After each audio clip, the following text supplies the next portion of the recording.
And thank you, Doug, for coming and presenting today. Thanks, Murray. Hello, everyone. There were some blessings and curses I thought of going last. Certainly the challenge is that we're all tired. It's been a morning of sitting in front of a screen. So thanks to Glenna for the 7th inning stretch, and please do feel free to keep that stretch going and walk around and do jumping jacks while we chat this morning. The other challenge is that our brains are pretty full right about now. This has been a phenomenal morning so far. And a tip of my hat and my thanks to all the panelists who've come before. It's been some great setup for what we're going to chat about, but hopefully there's a little more space for what I'm going to share today, which is just sort of a few insights on how actually we can turn our current situation, I think, into a bit of an opportunity for brands in the nonprofit sector. We've been spending a lot of the last 8 months just trying to pivot and trying to survive and react. But now it's time to shift a little bit into, how can we leverage where we are right now and get a bit stronger? And in fact, over the last 8 months, I would say most of the organizations that are in this room today have leaned into the brands that you've built to help you survive, whether it is to guide you or to kind of leverage the strength of the relationships that you've built. And Mike and Kristen, awesome setup, as Murray said, thank you, because that's exactly what we want to sort of chat about today, is that your brand goes a lot further than just being about a logo. So I'm just figuring out how to advance slides there we go. Okay, so we're just in a bit of a delay. So I want to chat a bit about sort of how I'm observing branding changing over this year in general and with Charities, and then offer just a few insights on how perhaps you can conduct your own kind of brand review and, as I say, kind of tap into the opportunity that's before us. Been some interesting language that I'm hearing over the course of the morning, words like culture and trust. And these are all sort of foundational to effective branding and challenges that we're all identifying in our organizations right now. So just working to advance the slides.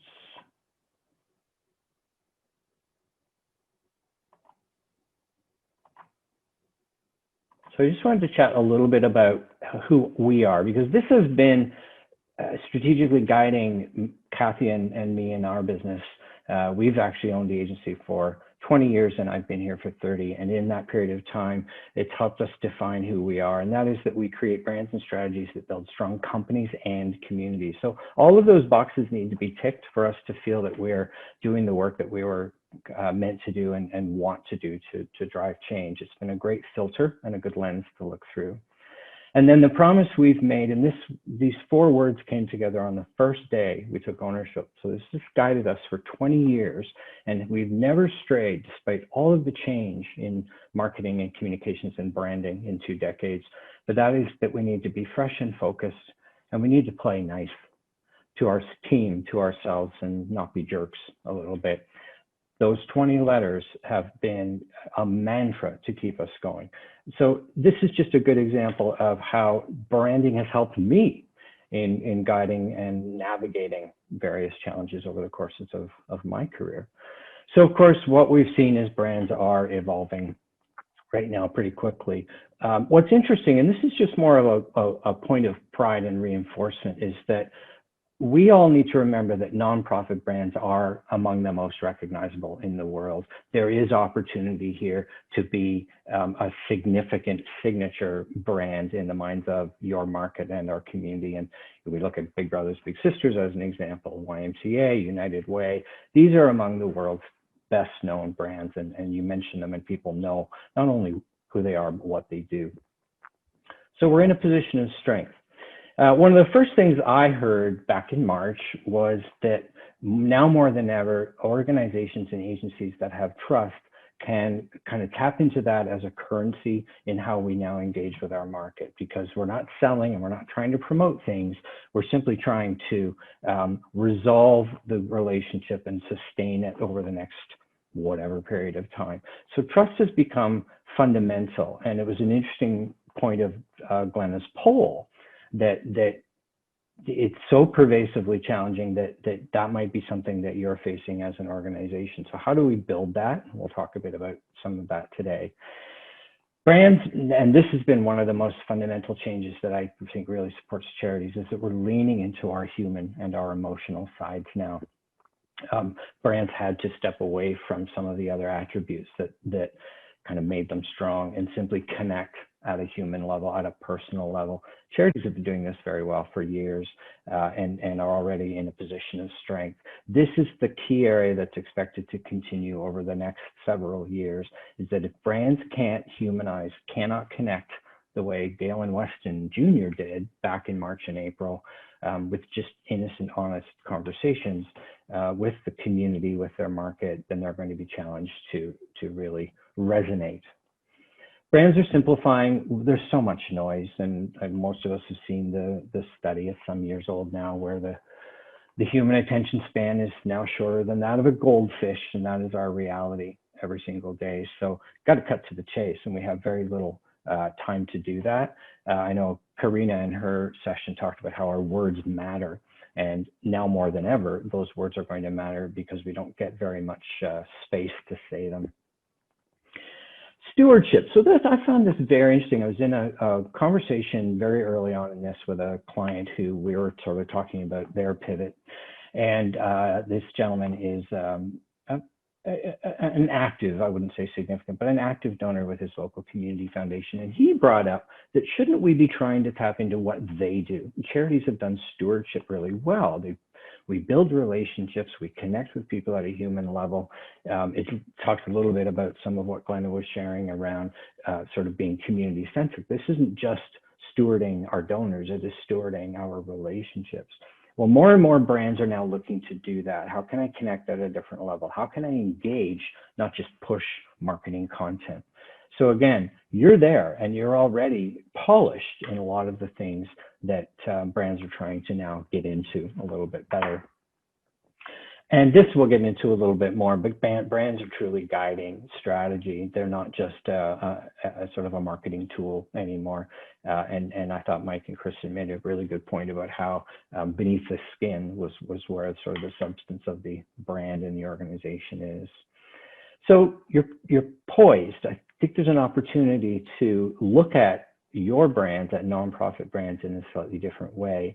So there's nothing like a person reading a slide to you, but this is a really great paper, and it'll be available to everyone afterwards. It's 8 years old now, but it's a really good study that sort of talks about the fact that branding has gone from just being that marketing sort of tool, very much a tactical thing, to being something that sort of the emerging paradigm is seeing brands as having a broader and more strategic role. So when we know as an organization who we are, it can support areas like onboarding, recruitment, a lot of the work, the discussion that Dana brought in. Those values and those sense of self and purpose really do resonate at the top line now. And so that a board of directors, an executive team, a leadership group can draw on what the brand is about to help guide and nurture and evolve, which we're all doing right now, the mission of the organization. So that's been a really critical shift. So that paper and some of my other experiences sort of led to 7 reasons that I think a strategic approach to branding is really important. Number one, certainly, is that it brings you clarity. So in your market and in the decision making, it makes it that much easier. I spoke about our sort of vision and positioning. That's the clarity that my team needs to decide on what we'll do next, and perhaps in some cases what we won't. Allows for competitiveness, and I think that's a sort of a blindingly obvious statement, is that this will allow you to attract the funds. Competing for donor dollars was number 1 in Glenda's poll for good reason, and I'm talking to several agencies right now that are saying, you know, our challenge is that we're no longer considered sort of a vital service around COVID recovery. We're not in poverty relief, we're not in food security. We do important work, but it's not now in the mindset of the community as urgent. So how do we stay competitive in that environment? So we're having those explorations, which has been very interesting. It helps you have a personality, defines the personality of the organization. And this helps in two ways. It keeps everyone on the same kind of track of voice and tone and personality and stops us from straying too far, but it also gives you a little bit of leverage. And that's often more the case, is leverage to be more playful, be more interesting, be more human as a brand. There's a lot of caution and fear in social media and in content generally to be pretty contained so that we don't offend. And knowing and spending time on defining who are we as a personality of an organization kind of sets the stage for the content that you'll be promoting. Well-known brands, effective brands have influence, and they therefore are able to build strategic partnerships, advocate effectively, have strong relationships, and be a voice, be invited to a table. And ultimately, many of the people here today are doing what you do in order to affect some form of change. And that change comes through advocacy and through being part of conversations that contribute to that change.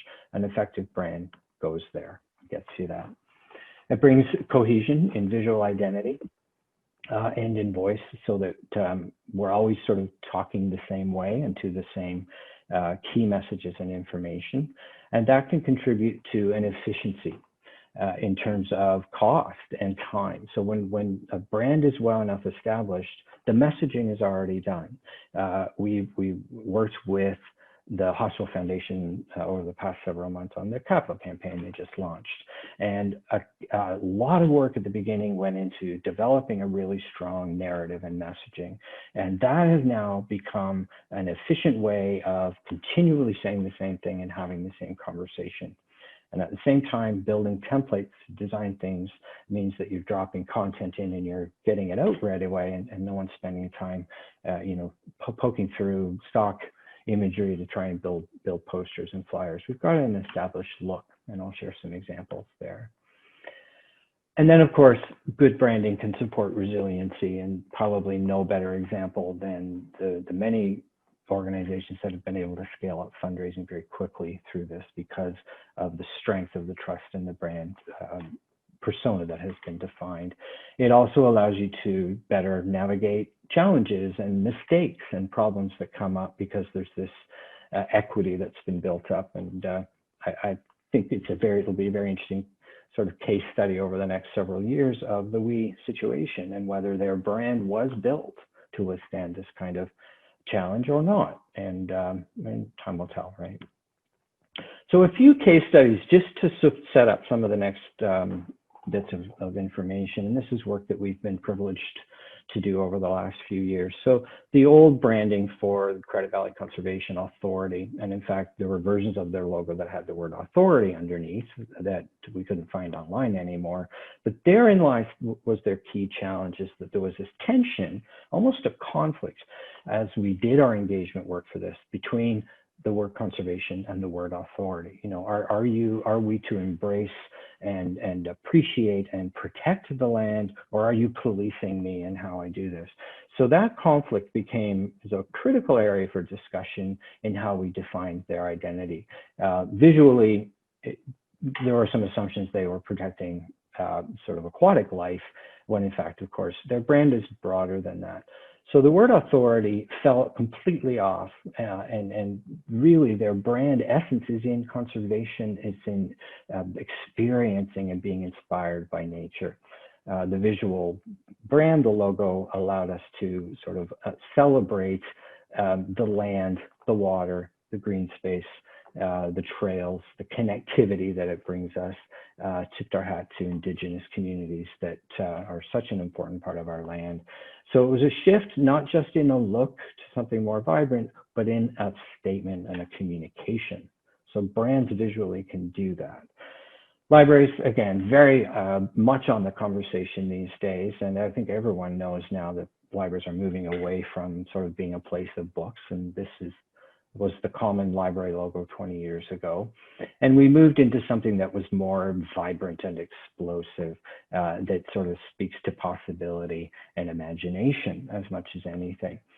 And where this isn't a huge surprise in an evolution of a brand, by doing it effectively and launching it very well, as our friends at the library did, it set the stage then to be able to have more resonant community conversations about the role of library and community and purpose. And this became a campaign, which most people in this room are probably familiar with, that just helped the community have conversations around the purpose and the role of library to them. It gave some people something to rally behind. It was built from a strong brand to begin with to allow for that level of engagement in the community.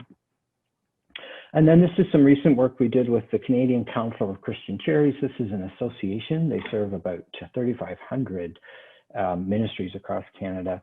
And the research on their brand was that it felt very staid. And in fact, it wasn't respecting or understanding what ministry does today, and that it's messy. And so the sense of sort of synergy and continuity that almost is communicated in that logo was not supporting them as an organization. There are so many intersections in what they do. And yes, there's a sense of circularity to it and support, but it's definitely not always easy. So there was a small adjustment there. The Canadian Council of Christian Charities became the Canadian Center for Christian Charities, a very small shift that had monumental difference in how people perceive the organization, and moreover, how the staff and the team treat the work that they're doing. We are a place we are a center, we're a place for people to come together. So these are a few examples where the logo changed. The logo's changed dramatically, but to Mike and Kristen's point, it's what was underneath. So when we work with clients, we look at these 4 quadrants, and this helps us define our branding strategy in a more strategic way than just looking at a logo, which we tend to do all too often. So the 4 quadrants that we've defined are identity, voice, visual, your logo and how you look, and then the experience. So I'm just going to walk through each one of these. So the identity is very much about establishing what you do as an organization, what we stand for, and why we exist. So this is a purpose piece, and going back again to the letter M's kind of brand identity, it gives us clarity in what we need to do. So there's another really interesting article, and this is nearly 20 years old, which, you know, in any circle is pretty long in the tooth, and yet it's a fantastic piece that's still really relevant today to help us define our organization and our identity. And they say that you have to ask 3 really relevant and important questions. Have we established a frame of reference? So really that is putting us in a category so that our audience can quickly understand what it is why we exist. We are a charity. We provide poverty relief services. That's the framework. Okay, I get it. I understand now. Have we leveraged the points of parity? And that would be how all of the other poverty relief charities might be defining themselves, so that we make it easier for the market to sort of more quickly come to an understanding of what we do. So that might be that we provide food security and emergency shelter and housing support and job support, whatever it is. Those are the points of parity. But then what this article argues, and that I've seen countless times, is that we are not necessarily leveraging our points of parity effectively, and we're stopping there. So we're not going past there to find points that are truly compelling as an organization. And that can make for a commonality, and we have become too common and too different. So the points of difference allow us to really stand out. So I'll look to a local organization called Hope House in Guelph. They are a poverty relief agency. They do exceptional work. That is their frame of reference. Their points of parity are as I defined. They put a lot of time into talking about their points of difference, and the fact that they're not a handout, they're a hand alongside, and so they walk with and support the community member that they serve in going where they need to go instead of trying to direct them. And this is how they've tried to define a key difference, and they really do focus on that message. Just going to pop the earphones out here. They've died on me and won't be able to hear us. Hopefully I can still be heard all right. Someone will let me know if not. So how do we define our identity as an organization to fulfill this quadrant? Well, certainly having an effective mission, vision, values, and a good strategic plan will help to frame out the language around it.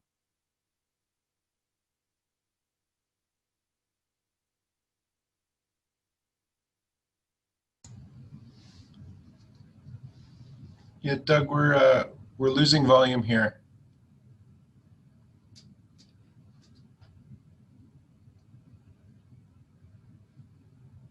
Just to make it succinct. Getting a message on my speaker, so I'm just making sure that everyone can hear me all right. Yeah, Doug, it cut out for a bit, but we can hear you now, so. We're okay? All right, excuse me for that, thank you. Just shout if it's a problem. So yeah, the challenge here is to write that story, get everyone involved in writing that story, and then trim it in half so that it becomes a really strong elevator speech.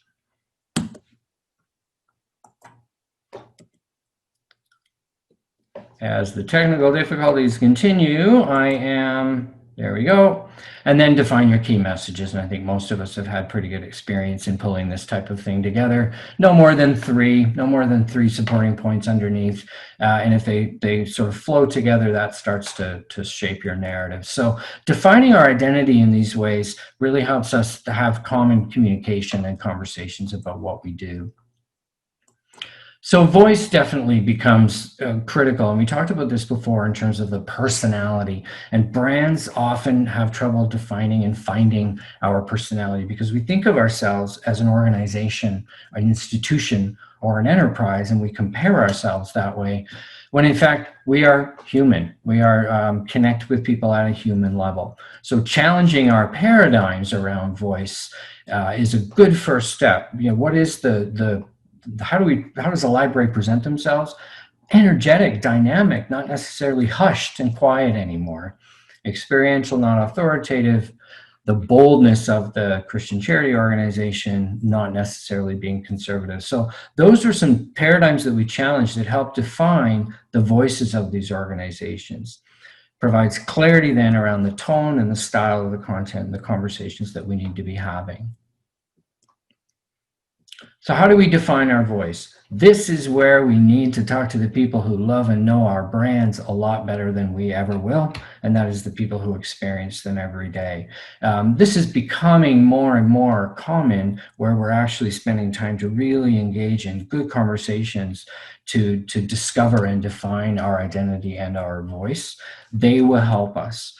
There's a really fun exercise that we've done that really helps to find that human personality in a brand. And that is to say to a group, it's a great Zoom thing to do, that, you know, if we were a human being as an organization, what is the personality? You know, what adjectives will be used to describe us if we are describing us as someone we know and love? And that tends to lead to a nice long list of good and not so great. An adjective can be that you're a cheapskate, that's okay. Whatever those adjectives are, let's get them all out on the table. And then the task and the challenge in the exercise is, can we narrow that to 3? Can we really explore the ones that are most resonant and the personality traits of us as an organization that defines who we are the best? It's a fun exercise and it's harder than it sounds. And then something that I found very useful in working with clients is to dig out an old annual report or some recent writing sort of before a branding exercise, and then look at it through the lens of the brand work that's been done, and look at how we find a new twist or a new approach to that voice. How you look then. So this does come down to the logo, and let's face it, the brand is a lot more than the logo, but the logo is usually one of the very first impressions, or the visual identity in general. So it has to be strong and effective. It sets the tone and it does define you. And I think the examples that I shared start to show how we can learn a lot about a brand from the look of it. One of the cautions, and I learned this from a guru 20 years ago, and it's always been really resonant for me, is that brands don't need to be a revolution. And you look at a lot of consumer brands, and if you take a 20-year span, you can see 5 or 6 different variations on their logo. Very little has changed in that period of time. Is it an evolution or is it a revolution in how we want to modify or update our look and our name or our organization? So some of the mistakes that get made in the visual branding work is people like me, egocentric marketing people, get into an organization and say, I'll leave my mark. We're going to change everything. We're going to rebrand here. Maybe it's necessary. Maybe it's not. Don't over design. Keep it simple and try to stand out as being a little bit different. And again, less is more. Usually when we see a first cut of a logo, there are things we can take out to simplify it. So how do we get to defining a really effective visual identity? First step certainly is to get to know the organizations that do what you do from around the world and how they are presenting themselves. That due diligence is a great exercise. A nice way to spend an afternoon is just learn from all of the agencies and the organizations that are out there doing great things right now. I would advocate that professional graphic designers it's a skilled trade. They are trained and they're good. They know what they're doing and they understand how to build this effectively. It doesn't mean you have to budget the way an insurance company might for a really expensive branding process. It might be something, and Murray alluded to pro bono and being supportive in kind. There are designers that might be willing to certainly step in as a volunteer to support you, but take advantage of some of the professional talents that are out there. And then making sure that there is a visual identity that wraps around a logo so that the look is always the same. And this is a mistake that we don't go this far sometimes, is to look at how our look, and everything on this slideshow has been these red, simple slides. Our look is very consistent so that people get it right away. So here's another case study, and Murray made reference to our work with PIN, and I know our friends over from PIN are listening in on some of this. This is a very rewarding project, formerly the Volunteer Center of Guelph Wellington. But this is a good example of the value and the power of consistency. So from this core brand, we needed to create several sub-brands that all were connected and people knew were coming from PIN. And oftentimes when we have program brands, we sort of don't necessarily match them back up to the mothership. So this was a way of making sure that there was easy recognition. We're just making it easier for the market along the way. And then similarly putting together a visual style so that these concentric circles that became sort of the communication tool of PIN to speak to the intersection of our work and the connectivity and the fact that sort of there are many stakeholders in what they do, these find their way onto everything so that you tend to know a PIN piece of content on social media, piece of literature, what have you, because they're very good about consistently dropping in these visual triggers that help you match it up. So then the last quadrant really is bringing it all together, and that is creating an effective brand experience. Oftentimes we put all this work into the first three, and then we don't necessarily bring everyone on side of making sure that they represent that experience. And so delivering and responding and reacting according to your brand. So I'm just sharing this because we worked with an HVAC company, an amazing HVAC company, did a lot of great work in branding, and this presented itself on social media recently, not on brand for them at all. And it's simply a matter of making sure that everyone in your organization is on side and trained and understands. We often recommend getting brand ambassadors in all key areas of the business so that we're not misstepping along the way for really nobody's fault other than it's just some poor judgment from time to time. So how do we get that work done to create the right experience and link all this together? Find an ambassador at an executive level in the organization and really recruit and train a base of ambassadors throughout the group. And that's where I say someone who's doing volunteer social media, say for an agency, needs to be as trained and integrated into the brand of an organization as the executive director. And oftentimes those things can get missed.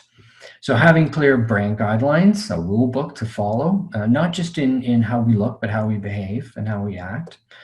Making sure that we are diligent. So all too often a brand gets built, it sails out and it's successful and everyone's hurrah. And then there isn't a diligence to make sure that we're always staying on brand and focused. And that's where consistency becomes really critical. So I would really encourage that if you want to take on your own branding exercise, I think this is the time. There's a lot of opportunity right now, as I was saying in the beginning, for charity brands to kind of step in and step up to where brands are going already. And looking at the different quadrants is an effective way to create a strategic brand along the way. So just wanted to close with some calls to action. If there are 5 things that you might take away from this to do tomorrow, first would certainly be to make this a priority in the organization and find someone who will lead it. I can appreciate charities right now are so stretched and exhausted that this might not be something that can become a big work piece for anyone right away. So set a long trajectory, but get it started and start with some of the exercises that we've chatted about today. Audit according to these 4 quadrants and really look at how you're doing now. So what's our grade? Give yourself a mark out of 1 to 10 in each of those quadrants, and that starts to evaluate perhaps where the work is needed. Look at the best practices. It's such a valuable exercise because we learn so much from our peers these days. Engage your stakeholders. So this is a critical step, in my opinion, is to spend time talking to them. This is the stewardship piece. It really supports the community-centric mindset as much as for fundraising, but also for development, for strengthening the organization, for recruitment. So the more centric we are with our entire stakeholder base, the more effective our brand. And then spend some time writing your brand story. It's really fun, and it can be a great exercise for team, is just to give us 100 words on what you think our story is, and then swap those stories and share a little bit about what we've learned. So I've kind of backed the truck up here in an effort to try and get a lot of information out. Hopefully it's been somewhat helpful, and I know from the list of people in the room that there are lots of great examples of this happening now. So look to your peers to see what's happening. So happy to chat and answer any questions. And thanks to everyone for sticking through to the end here. Thanks, Doug. Really appreciate your time. I was joking about the pro bono work. Doug is, as I said earlier, a very committed volunteer in the community. He does volunteer his time to so many different efforts. I think if we committed him to more pro bono work, that on top of his already existing volunteering would mean he wouldn't have actually time to do any paid agency work, and we want to keep him around in the community for a long time to come. With his agency, as I said, he does really great work. So thank you, Doug, for that. I haven't seen any questions yet. Maybe we'll give people a few minutes if they do have questions. It is getting late in the morning, so certainly appreciate that some people will have to go. Maybe what I'll do is I'll shift gears and go back to the question that Glenna asked for Dana and allow people to come up with questions if there are more. For you, Doug, and jump to Dana's question for 1 sec, and then again we'll come back to you as needed. So Dana, I give you the preview to this question. You've had a little bit of time to think about it. So how do you balance recruiting for culture and fit and adding diversity to your team? Again, kind of speaking to the interplay between culture and kind of a focus on homogeneity maybe, as opposed to recruiting for diversity in terms of your workforce. Yeah, so oddly enough, Monday, Tuesday of this week, I did an executive advanced HR course with Osgood Law School. And one of the major topics that came up was diversity and inclusion and all those different things. So it's good timing for me. Some of the things that we talked about in our little chat there was number one is it's okay in the organization to talk about diversity, and diversity is lots of different things, whether it be race, gender expression, all those things. I mean, it can also be age as well. So, but certainly some of the hot topics we see now is certainly race and ethnicity.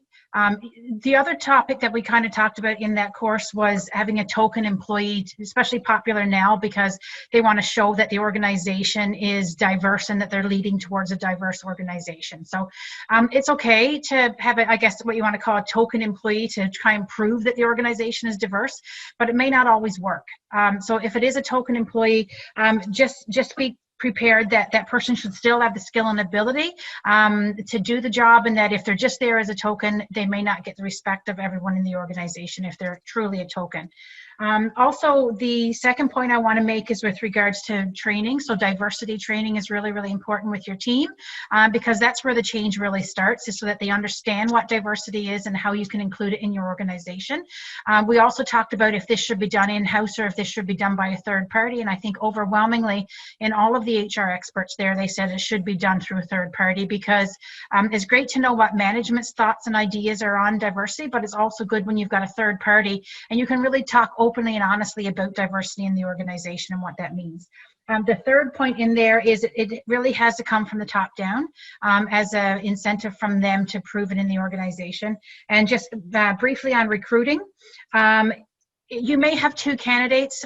They may have similar skills and abilities, and maybe the one that's diverse don't have exactly the same skill level as this other person, but you can see that that person can move up to where the other person is. So maybe you give that person of diversity a chance because you can see them actually growing up to where maybe that perfect candidate was. And it's okay to have that discussion in recruitment and other things as well, that this person can achieve that role. And sometimes you need to give them that little bit of a break to say, yeah, they can do it. Again, that's kind of how I would kind of address that topic. And culture is still important, right? Culture evolves as well, but you do want to look for fit. But fit can be in any race, any gender, anything like that. Culture is not specific to discrimination, and we don't want to make sure that we're not discriminating.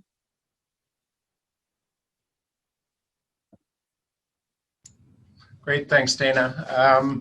The kind of thought that came into my mind as I was kind of thinking about that point too is that a strong culture should kind of speak to the real core of the existence of an organization, but that doesn't necessarily have to preclude diverse opinions, diverse thoughts.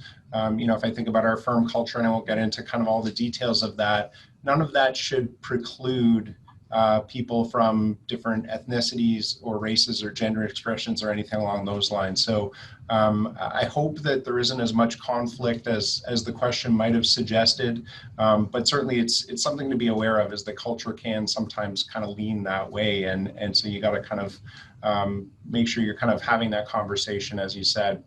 Yeah. And just because your culture should never be an excuse for discrimination, right? Of course. It's a legal requirement under human rights, so you are obligated to follow and make sure there is no discrimination happening. Right, exactly. So it looks like we do have a couple of questions for Doug now. So Doug, the first one is, I like the subliminal message on white you used for PIN. How does that work? What does it signal? Oh, I'm sorry. I was trying to understand the question. So the subliminal message on white that we used for PIN. So that's I'm actually not entirely clear on the question. Yeah, how does that work? I'm not entirely sure either. The waveforms is the clarification. So I think the concentric circles, perhaps. Yeah, so I mean, we were trying to, I'm not sure if this is fully answering the question, but what we were trying to do was communicate the complexity of community in there, and that even when there are so many things kind of coming at us, because it's a very busy kind of noisy visual, but at the same time, there's a sort of a calming continuity to it. There's a sense that everything fits and belongs where it is. So it was a very careful choice between the two to try and communicate that we get it. We know that there's a lot coming at you, and our job can be to sort of make that easier through access to proper information, through access to the people you need to support your organization. All of these pieces will start to feel like they have some symmetry. So that was sort of the rationale behind why we approached sort of that visual style with PIN. Great. And the second question, I like, it's an interesting one, especially for someone who has kind of a teen and a preteen kid. How has messaging changed in terms of use of social media and short attention span when appealing to the younger age groups or groups with more time and maybe access to funds? Oh, wow, that's a huge question, of course. What some of the things I'm seeing, and again, my kids are just in their early 20s, so sort of the same deal is I'm seeing a shift toward their peers communicating with them through the agency or through the charity. So it's not just sort of directed from the parents. It feels like it's a more of an engaging conversation between peers. And so that again comes a little bit around to community-centric positioning, branding, engagement, is to draw on the different relationships we've got and to help them reach in the language that they're comfortable with proper training and an understanding of what the brand is all about. So that there's a sense of, I guess, trust being established between the two.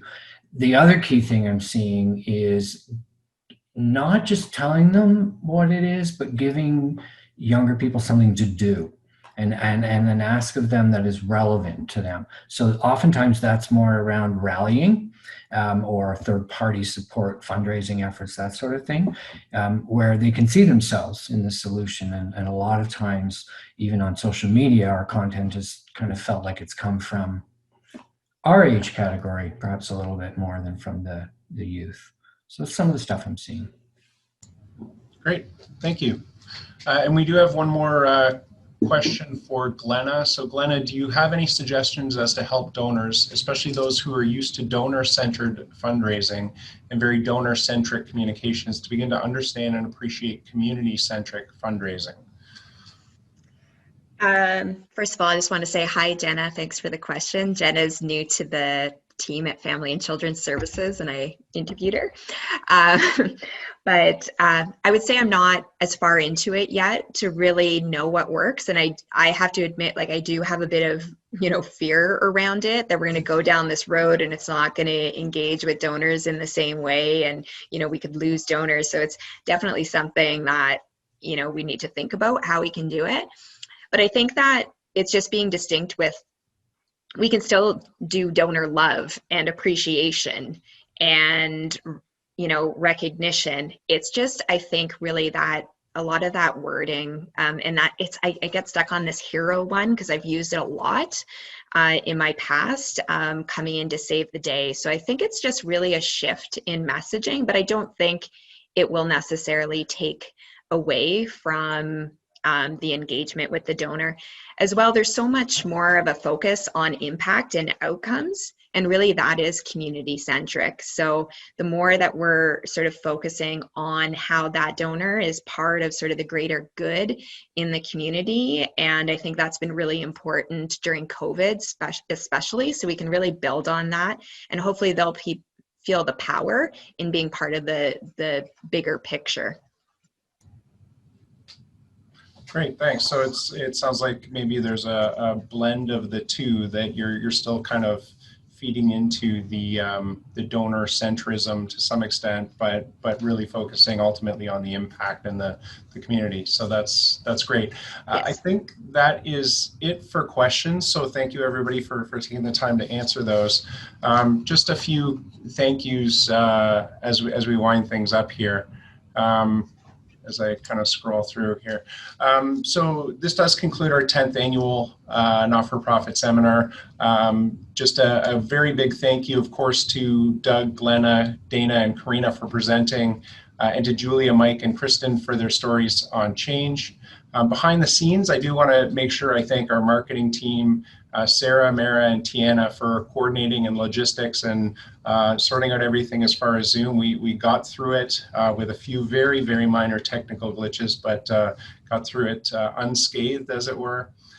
Thank you to our not-for-profit team for the input and support and involvement over the year, for involvement in seminars in years past, and for the amazing work you do for our clients.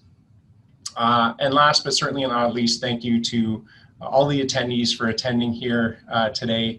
I hope you've found it to be as interesting and worthwhile as I have, and you'll come back for our seminar next year.